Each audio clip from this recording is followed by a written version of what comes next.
Earlier, the Sikha, the Rebbe spoke about the topic of Birchas Koyanim, Duchening, and he's gonna he's gonna make a few connections, and from this he's gonna get into Tchias HaMeis. It says Behemshach Lamaduber Leil, in continuation what we spoke about earlier in the Farbrengen, Oidet Hamayla de Birchas Koyanim, about the quality of Birchas Koyanim, and the Rebbe speaks about how Duchening, how Birchas Koyanim, it has in it advantages over davening, it has advantages over a regular bracha. So the Rebbe says, Yesh lahoisef l'vayir, you could add and explain Aleph, Zaychusa lahoida, the connection between Birchas Koyanim and the idea of Haida, thanksgiving, and like we're going to explain, Bittel, Divrei Gemara, like the words of the Gemara, Maro loimer Birchas Koyanim achar Haida. Why did the Chachamim establish to say the priestly blessings, the Birchas Koyanim, after Moedim? Again, Moedim anachnu lach, Baruch atah Hashem keil ha'idais. Right after that is when we say Birchas Koyanim. The Gemara wants to know the connection between Birchas Koyanim and Haidah. So we see that once we speak about Birchas Koyanim, which was spoken about earlier in the Farbrengen, it's connected with the topic of Haidah, as we will explain soon, that topic of Haidah. And then the Rebbe says, we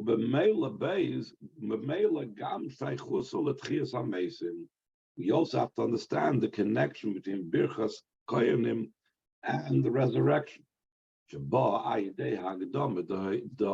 comes through the prefacing of Haidah. What's the Haidah have to do with Tchias HaMesim? Chazal say, Shalachein. Therefore, Mandalei Kara b'Moedim, it says someone that doesn't bow down by saying, Moedim anachnu lach, and Shemoneh Esrei lo yakum b'Tchias HaMesim will not arise by the resurrection of the dead. So therefore, there's a connection between Haidah and Birchas Koyanim, and there's a connection between Haidah and Tchias HaMesim. And Kudus Habir by Shaykhas the Gimel and Yonah. Now, the point of the explanation and the association between these three matters, Birchas Koyanim, the priestly blessings, Haidah, the idea of Haidah, admitting and accepting and praising Hashem, B'Tchias HaMesim, and the resurrection, all three things share a common thread. That the common thread is, the common denominator is that they are beyond the entire chain order of descent. Gittel Kamon, as he will explain as we go on. Top of the next page, Gimel, Tchias HaMesim hu inyan shalamaylam asech. The entire idea of the resurrection of the dead is something that's beyond intellect.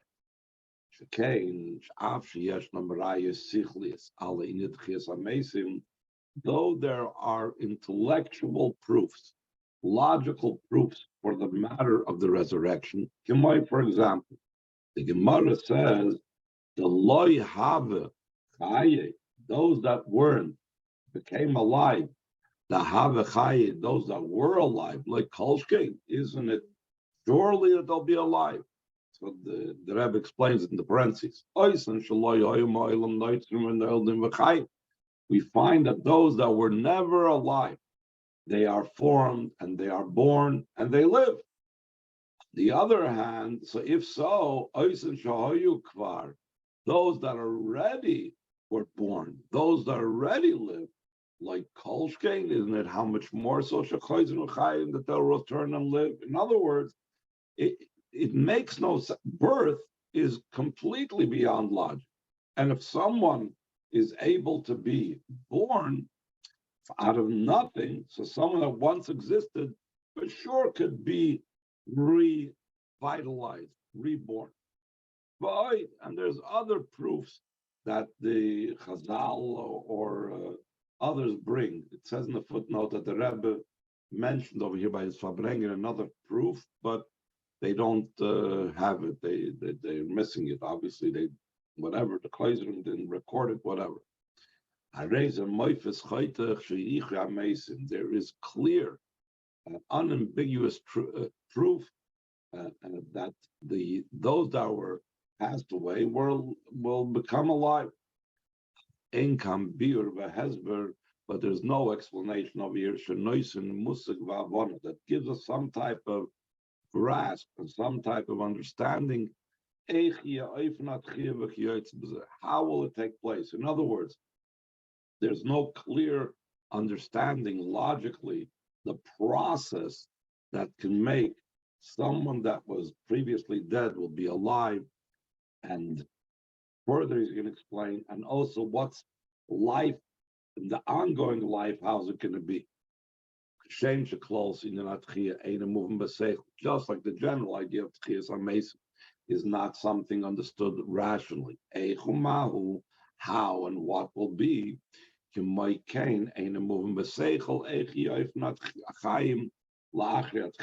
too, it's not understood how life will take place after Tchiyas HaMesim. Amr Chazal, the Chazal said, the world to come has no eating and no drinking. Tzaddikim are sitting, and their crowns are on their head, and they derive pleasure from the ray of the Shechina. So here, the Rebbe is going to bring down a classic dispute between the Rambam and the Ramban.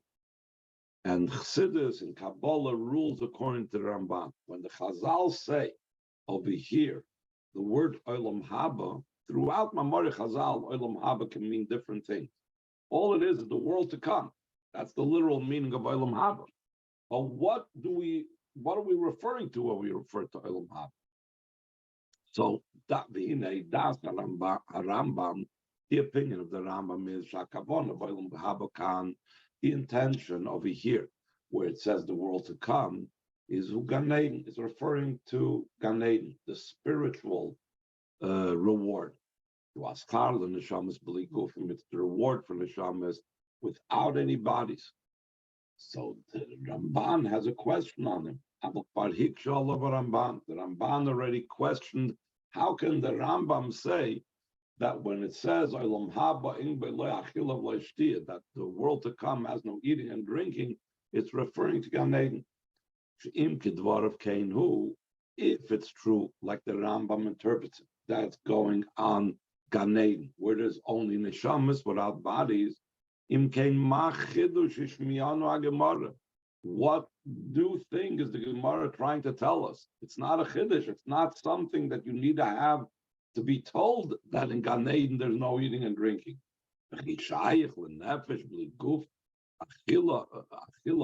it possible that a soul that has no body to have eating? Why does the Gemara even have to tell you such a thing? That you know what? In Gan Eden they're sitting and having just the light from the Shechina, they're not eating and drinking. Would I have thought that in Gan Eden they would be eating and drinking? It's a soul. There's no body. How can a soul eat? Therefore, the Ramban's opinion is, and that is also the conclusion in books of Kabbalah and books of Chassidus.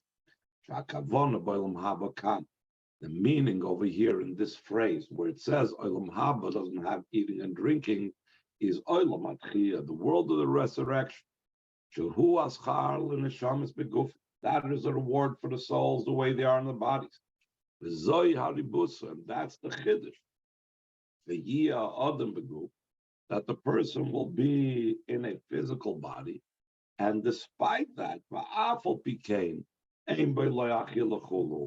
he will not be eating.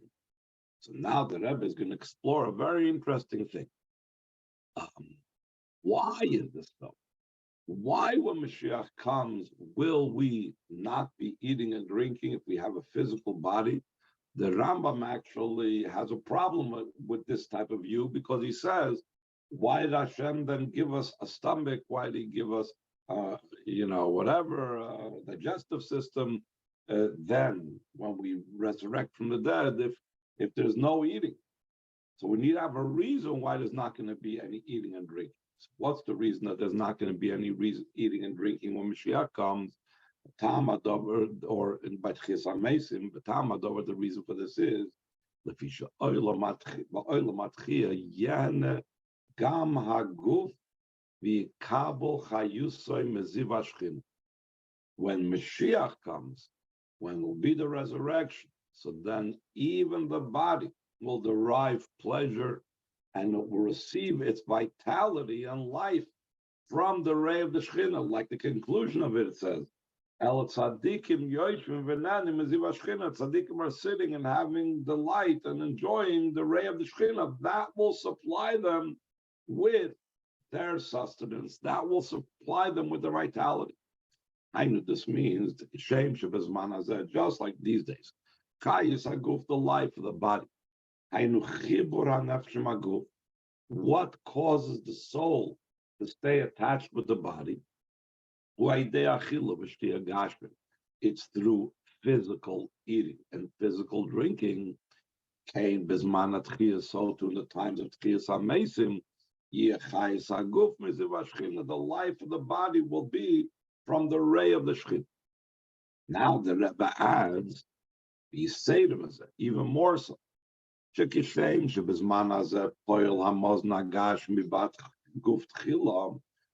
like these days, when we're eating, where and in what part of us does the physical food have its initial effect?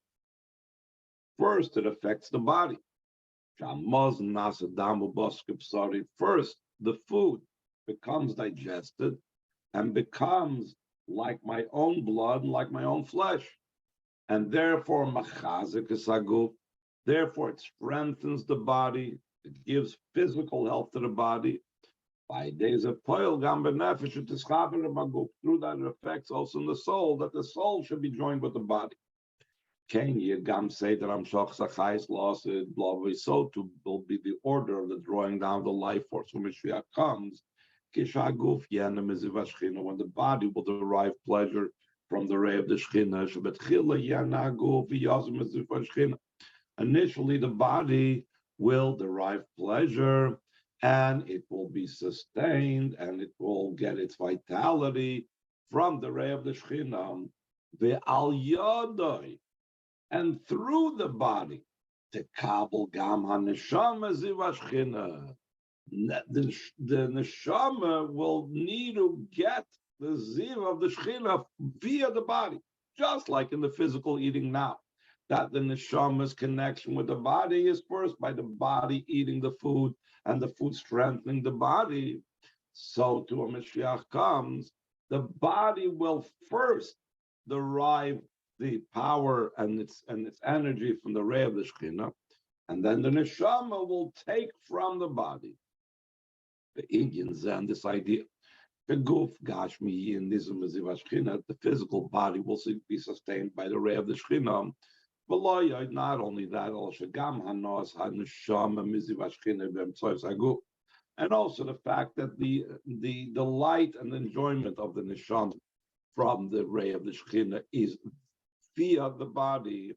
This is something that is intellectually not comprehended whatsoever. Now, it's very interesting because in the next Ois and Ois Dalet, the Rebbe is going to explain why that is, but it's going to be a very spiritual explanation. So, but up till now, what he's trying to say is that the idea of we began that Birchas Kohanim, the priestly blessings, Haidah, and Tchias HaMesim are all higher than Seder Ishtalshus. And to explain that, he started saying Tchias HaMesim is beyond intellect.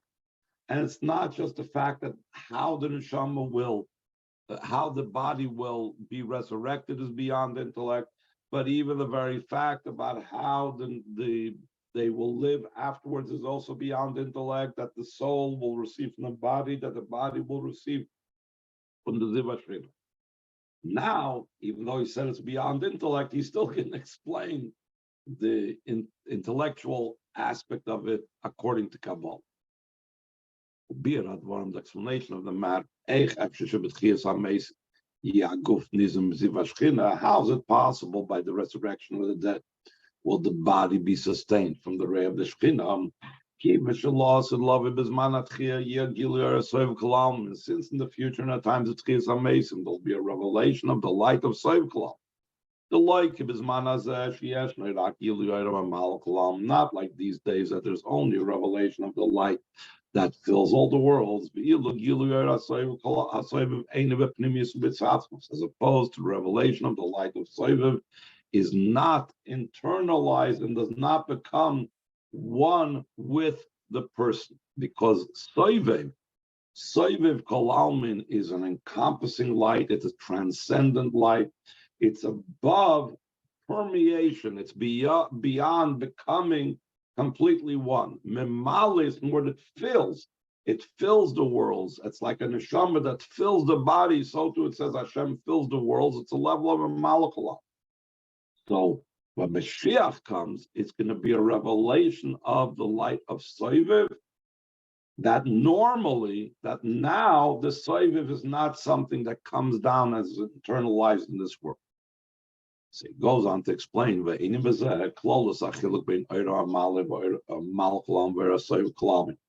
general difference between the light that permeates the worlds and the light that transcends the worlds. The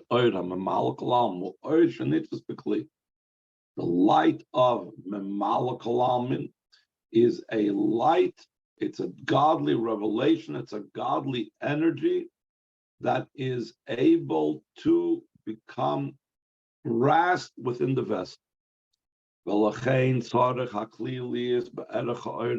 Therefore, for the divine light and energy to be able to permeate and to be able to become internalized in the vessel, whatever vessel that may be, whatever container that may be, it must have some association, some comparison, some similarity to the light.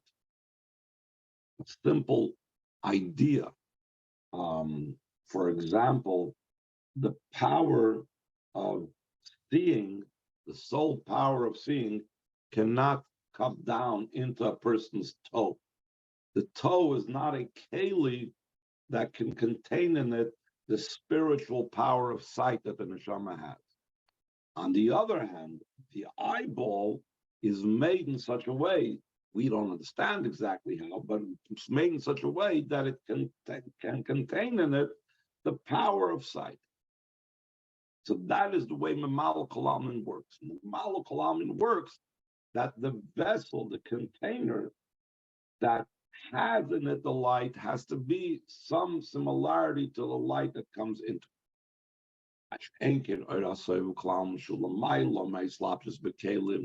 The light that's transcendent has nothing to do with vessels. As refined and as high and as great as the vessel is, it can never have in it the light of Soiv Kalam, because the word Soiviv, encircling, means it's outside of that. It cannot come into it. The Einoi Begeder Tfisa Klal, it's not at all in the category and that can even be grasped. In other words, it's not that if you would have a bigger container, if you would have a better container, if you would have a more refined container, it will be able to accept within it the light of Soiviv. No, the entire idea of Soiviv Kalam is it's a divine revelation that's impossible to become internalized. Therefore, top of the next page, from the perspective of the light of a Malakalamim that has some type of comparison to the vessels,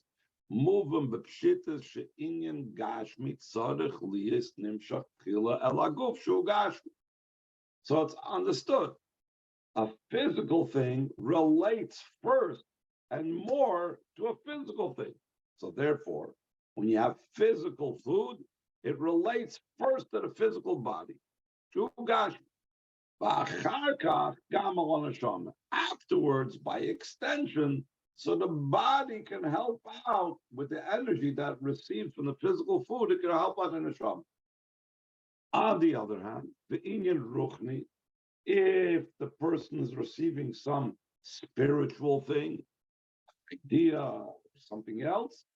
So then it will first come to the soul, so that's spiritual, and afterwards also to the body. That is all. Those type of distinctions apply only by Memalakalam, because Memalakalam, everything has to go into its vessel that's measured accordingly.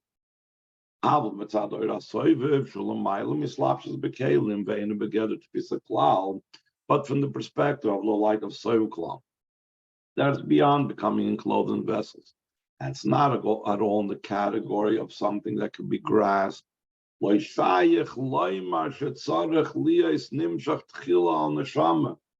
dealing with Soiviv. It's outside of the entire category of vessels. You can't say, well, the neshama is closer to Soiviv. No. Gama neshama eina maseges oira Soiviv v'oisa mida v'yoysim azem shaguf eina maseges oira hamamal.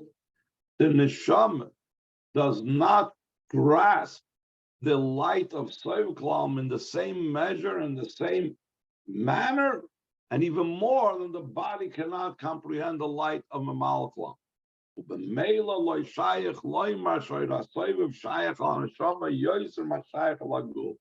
Therefore, it's impossible to say the light of Soivklam is connected more with the neshama, more than it's connected with the body. Just like a person would not say, you know what, I have a small pot, but because the pot is small, I can't fit an idea in it. If I have a huge vat, a giant pot, or whatever, then maybe it'd be closer to put an idea in it. An idea cannot be put into physical vessels. Therefore, an idea is no closer to a bigger pot than a smaller pot. Just like Soivklam is no closer to the neshama than it is to the body. Now he's going to add another point. Not only is it no closer to the neshama than it is to the body, but just the opposite. For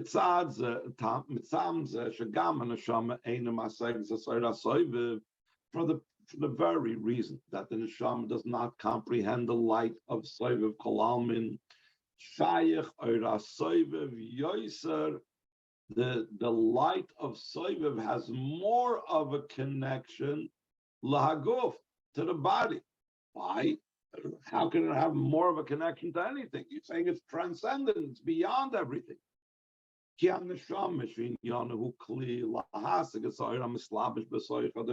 Which its idea is a vessel to comprehend and grasp the light that's enclosed in it. It cannot take in, it cannot relate to a light and a revelation and a vitality that's beyond vessels. The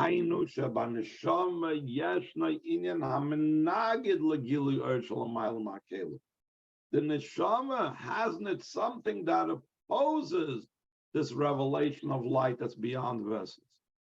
As opposed to the body, that already initially it's not even in a state of being a vessel for the revelation of light. And therefore it could contain in it, it can have in it the light of Soiviv because it's not looking to understand it. It's like if he's going to give a classic example of the foot and of the heel being a greater vehicle for Mesiras Nefesh than the head. It's brought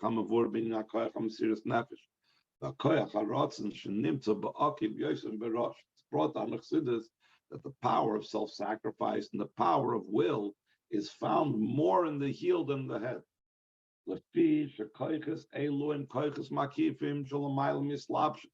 Because the powers of self-sacrifice and the power of will is transcendent and encompassing powers that are beyond becoming enclosed.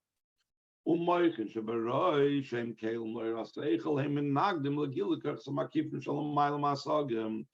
the brain that's in the head, they are vessels to the light of intellect.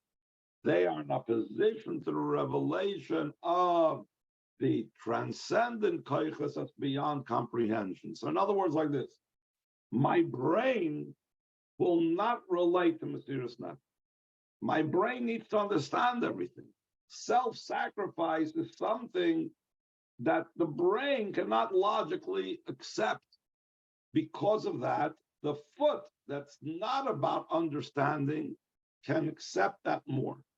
The same thing, the body has a greater connection with the light of Soviv because it could just accept it. Whereas the shaman needs to comprehend, the shaman needs to relate to it. And since the Oir HaSoviv is unrelatable, so therefore, the neshama is second in line to the body to connect to the light of Soviv. Line 15, since the light of Soviv Kalam is connected to the body more than the neshama, therefore in the future, that's going to be the revelation of godly light. That's going to be manifest when Mashiach comes. It's going to be the revelation of the Soviv light. Therefore, the body will be sustained first from the ray of the Shekhinah. It will be first online because it doesn't demand comprehension. It doesn't demand internalization. It can accept it at face value. And from it can come down also to the neshama. That's how the soul will be sustained by the body when Mashiach comes, because the body has a greater connection with the light of Soviv Kalam, which will be manifest when Mashiach comes. And now going back to the topic about Tchias HaMesim being things that are not comprehensible, this is also the reason that the matters of Tchias HaMesim are not intellectually understood. They're not something that makes sense rationally. Both concerned with Tchias HaMesim itself. Also concerning the matters of life after Tchias HaMesim, like I said before.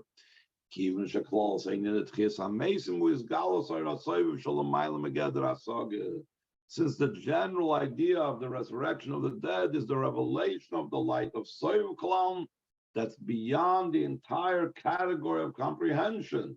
So therefore, that's why it's understood. Why it's not going to be understood. This is what the Rebbe was explaining.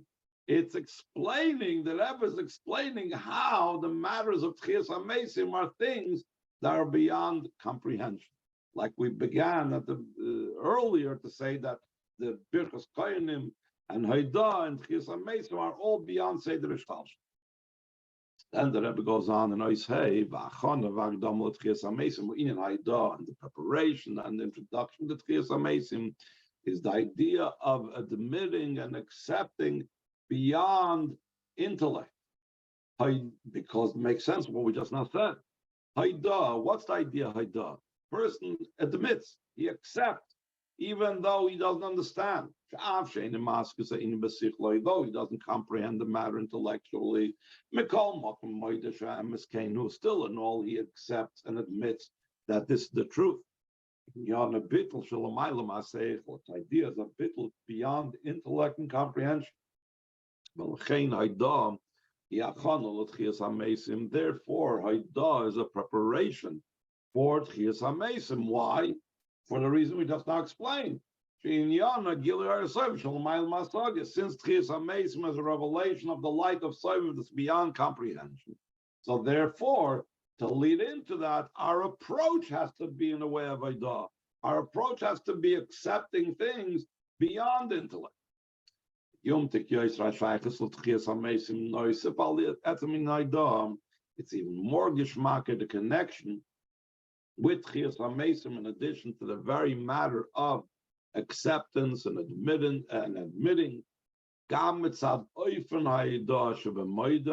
also because the manner of the Haidah that's in Moedim,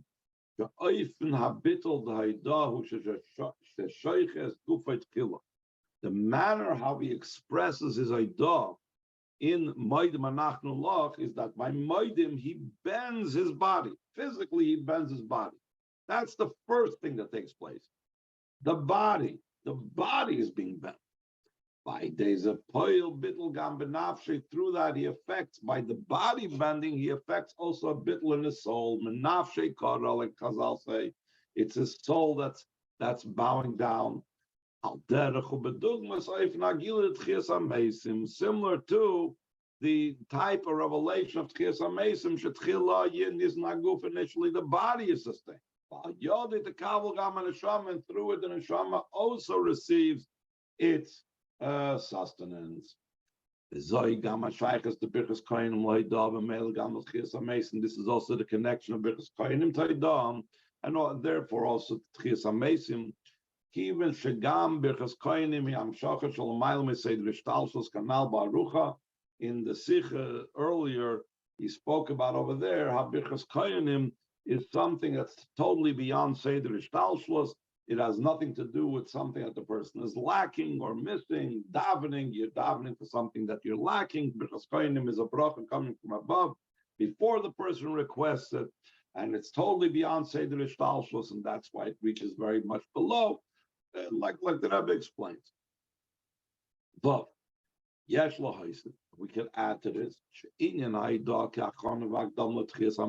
idea of accepting and admitting beyond intellect as a preparation, introduction with Tchias HaMesim.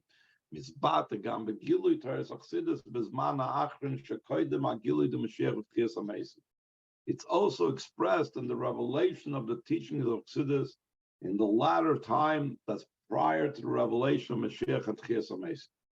Torah's Chassidus, idea, the teachings of Chassidus Chabad, Chochma Bina Das, Inyana Hasagid After. What is its idea?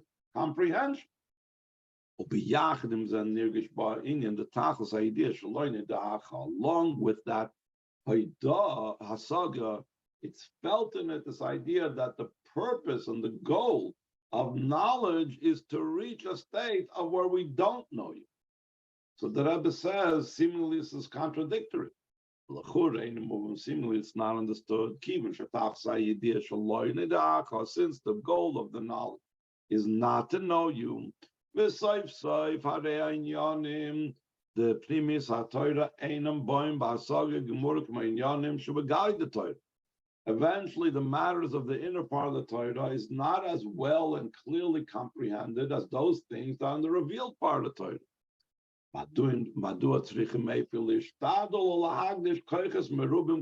Why, therefore, do we need to put an effort and to devote so much energy to be able to comprehend the inner part of Torah? It's anyway supposed to bring us to a place of non-understanding. If it's anyway going to bring us to a place of non-understanding, why put in all the effort and understanding till we reach that point?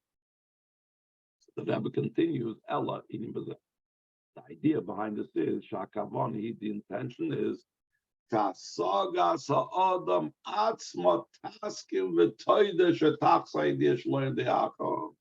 the purpose is that the comprehension, the person himself should agree and should admit that the purpose and the goal of the knowledge is that we shouldn't know you. That is the ultimate state. That intellect itself agrees and accepts that there are things that are beyond comprehension. This is also a preparation and an introduction to the revelation of Mashiach times. The revelation of the light of Sov Klam internally and becoming one with it. In the comprehension itself will be a revelation that's beyond comprehension. But when the future comes, when the revelation of the light of Sov will become revealed, actually revealed, this will be in a total comprehension. As opposed to now, this is not totally comprehended. Only in a way of admitting, like we said before, this is a preparation, introduction to Tchias HaMesim. So when Mashiach comes, it's going to be comprehended how it's beyond comprehension, But now we don't comprehend how it's beyond comprehension. We only have to admit. That will bring us, and that will be the preparation for Mashiach's times as well. Then, since we're at the cusp of Chaf Av, and this was a Farbrengen of Chaf Av, we'll just learn one more piece that the Rebbe connects us with the idea of a yahrzeit. We can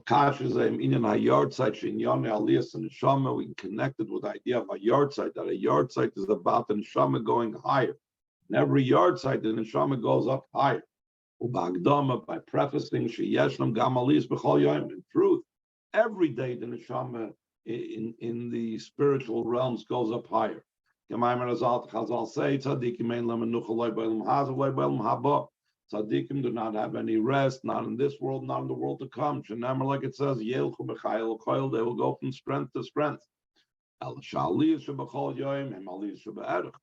elevations in the ascents of the neshama every day are ascents that are comparable. Every day it goes up incrementally. It's not like way out of the comparison to what went up yesterday. As opposed to the ascent that's on the day of a yahrzeit, it goes up totally incomparably higher than before. That's why we say Kaddish specifically on that day, on the day of the yahrzeit, to help this great elevation up. The ascent of the neshama daily, and especially on the day of a yahrzeit. It's through its desire to go up to a higher level than it was before.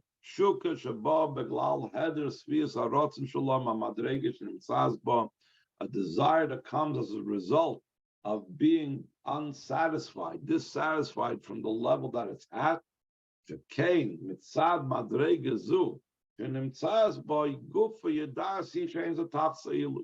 Because from this perspective, of this very level that the neshama finds itself in, it knows that's not the ultimate ascent. Similar to what we said before about the study of Teres Chassidus,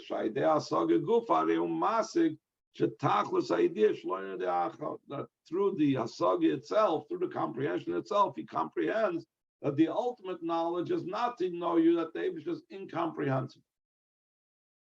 And the Rebbe says in the brackets, just the difference between Malachim and Neshamas, that Malachim are called standing still, but the Neshamas are called travelers, because whatever level it's in, it feels that this is not the ultimate, and that's why it wants to go up further. Skip the brackets to line 17. And he says, and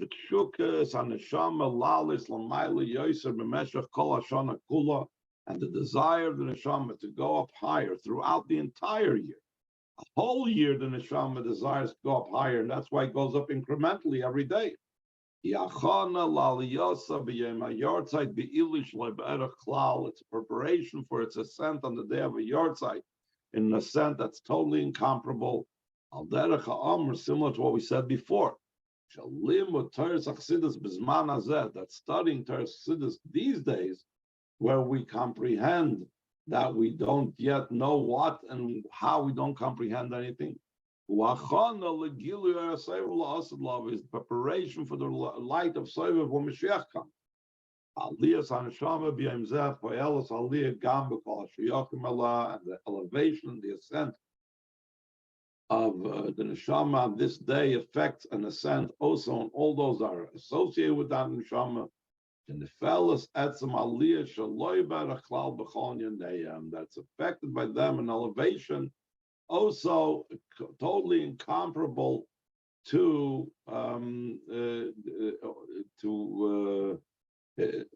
before in all their matters. A little bit further, the Rebbe says, I'm not going to learn inside. The Rebbe talks about, we know that in Mashiach's times it says that there's the idea if they're meritorious, it will come quicker, and if even are not meritorious, it'll be in its time. And the Rebbe connects it to individual people concerning the stalkus and neshama of the body. It says over there, just like in the Geula Shlema of Klal Yisrael, there's an advantage in those that are in Klal Yisrael, there's an advantage in the Geula coming earlier than coming on its time. That's why you say if they're meritorious, it's going to come earlier. If they're not meritorious, it's going to come later. So the Rebbe says, similar to what it says about Mashiach's times, the Rebbe says the same thing is concerning a stalkus, that when the neshama leaves the body by an individual person, there's an advantage actually with a passing away of someone before his time, like the Rebbe says about his father. They passed away on Chapov, but he passed away at a relatively younger age because of the tzaras he went through in the Soviet Union. There is an advantage over, just like in the Geula when it comes earlier, there's an advantage, so too there's an advantage in an individual person when they pass away earlier as well. Okay.